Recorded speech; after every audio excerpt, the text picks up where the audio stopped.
Hey YouTube, it's your boy, Super Scooter Guy, coming at you with another moto vlog.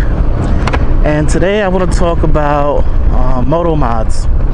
So that's actually kind of the name of Motorola's mods that they do to their Moto. What's a Moto Z? I believe it's a Moto Z.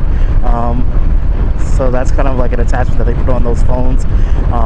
But what I actually want to talk about is MotoMods, as in motorcycle mods, and kind of the things that riders kind of do to their bikes to, you know, soup them up or kind of create, you know, have some aftermarket, you know, appliances to their bikes to make it, you know, a better riding experience, things like that.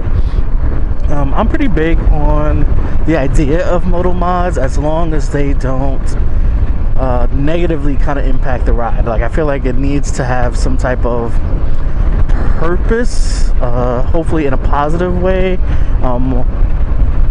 rather than just wasting money just to be stylish. I feel like it could be stylish whatever you do, but I think it should still have some type of tangible type purpose to the bike, or to the ride itself. So for me personally, I only have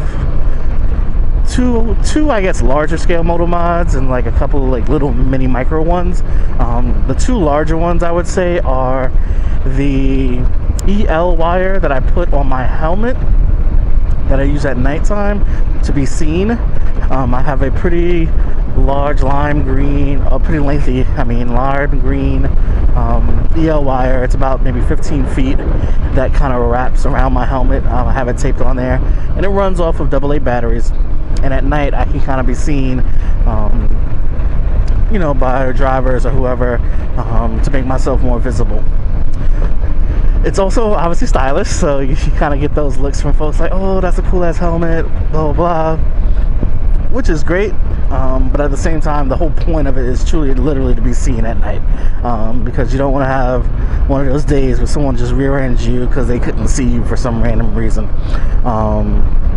As we all know, driving at night has a reduced visibility, so anything to kind of make yourself out there and seen. The reason why I picked green in particular is I don't think there's any rules to the color green when it comes to lighting on automobiles. Now, I know some people will say, well, you're technically not the automobile because it's on your helmet, which I believe is the case as well, but just to be sure, I felt like I needed to pick a color that didn't have any type of stipulation. So I know blue is like an emergency color. You know, I know red, I think you can only do red in the back and then only yellow in the front, but then if it's in the helmet, I felt like it's going to go all the way around, so I didn't want to have any type of issues with that. And I didn't see anything really to the color green at all, so that's the kind of one I picked.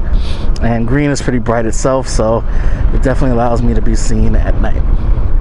The other major mod is, I don't have it on now, I actually put back the stock windshield, but I do have a much larger windshield, thanks to actually Neil Becker. He kind of hooked me up with that, and we both ride the same bike, 2013 Kimco Exciting 500 RI, and he had this larger windshield, which for me kind of extends my riding season probably about 2 months, one on the front end, 1 month on the back end, because it blocks so much of the wind. It makes colder weather riding definitely more bearable. When it's in the middle of the summer, it's actually, at least for me personally, not as good to have because it truly blocks everything, and then like you feel like you're getting hot on the bike. So that's why I kind of go back to the original stock one when it's actually in the middle of the summer. So those are the two major things I've done. If you look down on my bike, I do have little things. So I have this iLume attachment here, which is connected to an older phone that I use from time to time. And the only reason why I use that phone is for GPS purposes. So I'll attach my old phone here and set up the maps if I'm going somewhere like I really don't know the actual directions and I want to set up a GPS. I use an older phone because my new phones recently are just much larger, almost 6 inches across, and I feel like that's just too big for this area. So my old phone is a 4.7 inch and it fits perfectly right there. So that's what I keep it around for. So that's one of the little things I have. This used to be for a Garmin GPS, and I just don't use that anymore. It's just, there was no real way to update the GPS, and it's clumsy to try to find addresses with the old school GPSs when Google Maps is just so easy to use. So, and you know, it's easy to use the phone, so that's kind of what I use this for as opposed to this one. I might as well just take that off. This right here is my Sony action camera screen. It allows me to have a visual of what my camera is recording. So yep, that's just what that's for. And then I have another little Velcro attachment up here, and that's for when sometimes I want to attach my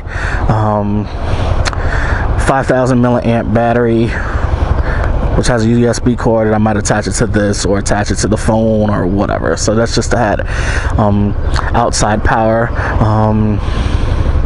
I was using this as a GPS mount as well, but this just seems easier for me right now, especially when the vibrations happen. Sometimes the mirror will shift a little bit, so it kind of shifted back, so I just rather it here.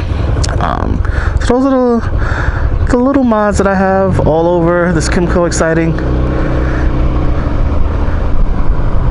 and it helps me kind of, you know, better my ride. So that's all I have for y'all today. Leave comments below on what mods that you guys use or what helps you kind of perfect your ride better. I'm actually contemplating switching out my stock exhaust for my V exhaust, which is lighter, has a better little, you know, grunt sound to it, which might help a little bit with performance. But other than that, I have no real other plans to update this bike with any type of mods. I love my Kymco Exciting. It's a great bike, fits me well, so I don't feel the need of really overdoing more mods to it. I'm considering, and maybe I'll talk about it in another video, I am considering a new bike in either next year or the year after. They've just announced that the Kymco Exciting 400, which is already out in Europe, which has a little bit more of a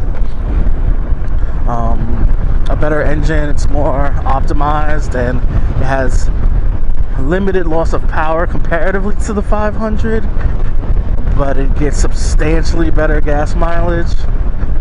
So it's something I'm considering for next year. But outside of that, this bike, I love it. So again, leave comments below any mods that you've done on your ride, and talk to you later. Peace.